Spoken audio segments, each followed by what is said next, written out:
আমি আল্লাহ জানি। চোখের দ্বারা কয়টা গুনাহ করেছো কেউ না জানলেও আল্লাহ বলে আমি জানি। এরপরও আমি রাগ করিয়া পানি বন্ধ করি নাই, বাতাস বন্ধ করি নাই।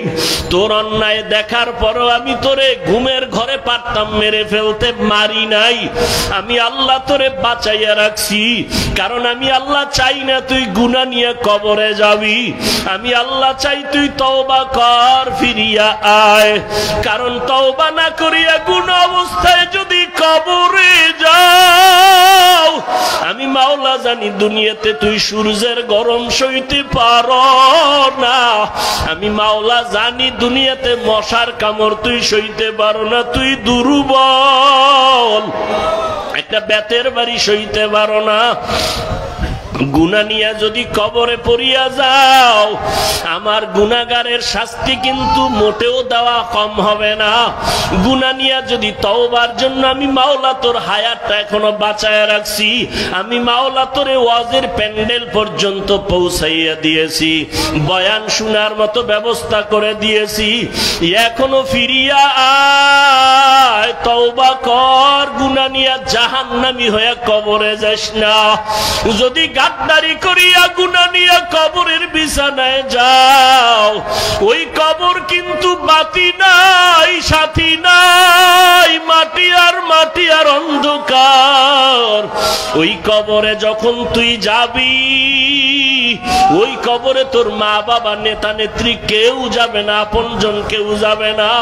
ওই কবরে গুনাহ নিয়ে যদি যাও, আরে জবাব, তিনটা প্রশ্নের জবাব যদি দিতে না পারো, সাথে সাথে কবর জাহান্নামের টুকরায় পরিণত হয়ে যাবে। কবরের ভেতরে জাহান্নামের আগুনের গরম, একটা না দুইটা না, 70 থেকে 99টা সাপের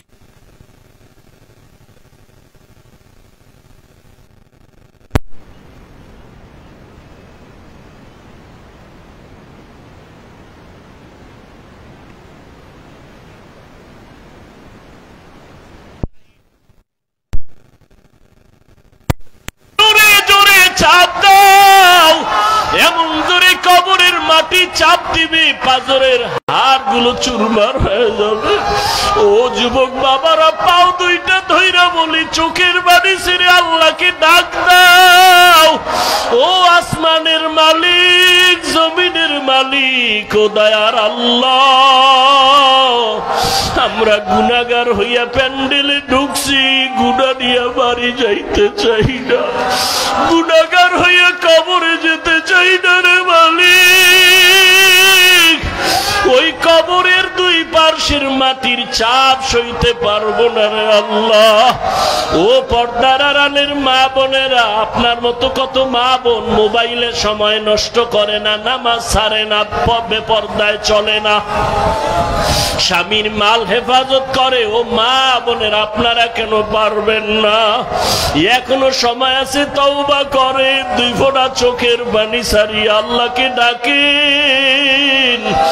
সন্তান যদি চোখের পানি ছাড়িয়া মা বাবাকে ডাক দেয় আর মাপ চায়, মা বাবার দয়া না হইয়া পারে না।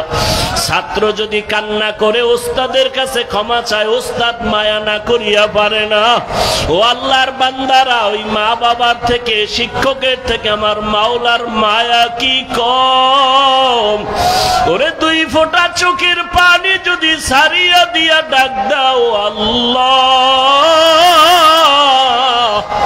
দয়া করে মাফ করে দাও, বুঝি নাই, শয়তানের ধোকায় পড়ে দাড়ি কাটছি আর কাটবো না, শয়তানের ধোকায় পড়ে বেপরদায় চলছি আর চলবো না, শয়তানের ধোকায় পড়ে জবান দিয়া গালি দিছি আর দিব না, শয়তানের ধোকায় পড়ে মিথ্যা বলছি, গীবত করছি আর করব না, হাতের দ্বারা কারো বিরুদ্ধে লেখবো না, গুনাহ করব না, মাফ করিয়া দাও। মাওলা চোখের পানি দেখলে কুদরতি অন্তরে মায়ার জোশ এসে যাবে।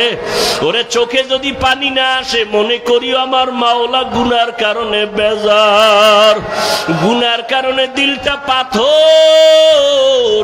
ওরে ডানে বামে তাকাইয়া দেখো কার চোখে পানি, কান্নাওয়ালার দিয়ে তাকায় একটু হাত বাড়াইয়া দোয়া চাও।